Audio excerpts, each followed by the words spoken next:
വേനൽ ചൂടിൻ്റെ തീവ്രത ഏറുകയാണ്. ഇടയ്ക്ക് വേനൽ മഴ ലഭിച്ചു. പക്ഷേ ചൂടിൻ്റെ ആധിക്യത്തിൽ കാര്യമായ കുറവുണ്ടാകുന്നില്ല. ഈ സാഹചര്യത്തിൽ ഉഷ്ണതരംഗ സാധ്യത ഗൗരവപൂർവം കാണണം.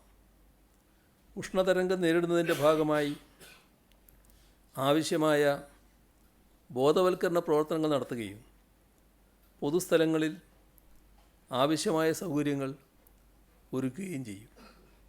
രൂക്ഷമായ ചൂട് അനുഭവപ്പെടുന്ന 11 മണി മുതൽ 3 മണി വരെ തണലുള്ള പൊതുസ്ഥലങ്ങൾ, പാർക്കുകൾ തുടങ്ങിയവ വിശ്രമത്തിനായി പൊതുജനങ്ങൾക്ക് തുറന്നു കൊടുക്കും.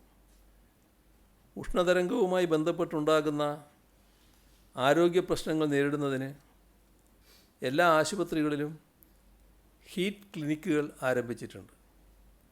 കഴിഞ്ഞ വർഷം ആകെ 1444 കേസുകളാണ് ഉഷ്ണതരംഗവുമായി ബന്ധപ്പെട്ട് സ്ഥിരീകരിച്ചിരുന്നത്. ഈ വർഷം ഇതിനോടകം 156 കേസുകൾ സ്ഥിരീകരിച്ചിട്ടുണ്ട്. ഇവയിൽ കൂടുതലും പാലക്കാട് ജില്ലയിലാണ്. അതുകൊണ്ട് പാലക്കാട്, കാസർഗോഡ് ജില്ലകളിൽ താപനില കൃത്യമായി മോണിറ്റർ ചെയ്തുള്ള പ്രവർത്തനങ്ങൾ നടപ്പാക്കും. ചൂട് വർദ്ധിക്കുന്നതുമായി ബന്ധപ്പെട്ട് തൊഴിൽ സമയക്രമം പുനഃക്രമീകരിച്ചിട്ടുണ്ട്. നേരിട്ട് സൂര്യപ്രകാശമേൽക്കാൻ സാധ്യതയുള്ള തൊഴിലാളികൾക്ക് ആവശ്യമായ സുരക്ഷയും സൗകര്യങ്ങളും തൊഴിലിടങ്ങളിൽ ഒരുക്കണം. പഠന പിന്തുണ പരിപാടിയുമായി ബന്ധപ്പെട്ട് ഈ സമയത്ത് സ്കൂളുകൾ നടക്കുന്ന ക്ലാസ്സുകൾ കഴിവതും ഉച്ചയ്ക്ക് മുൻപ് അവസാനിപ്പിക്കണം. സ്കൂളുകളിൽ കൃത്യമായ ഇടവേളകളിൽ വെള്ളം കുടിക്കുന്നതിനായി വാട്ടർ ബെൽ സംവിധാനം തുറന്നു വരുന്നുണ്ട്.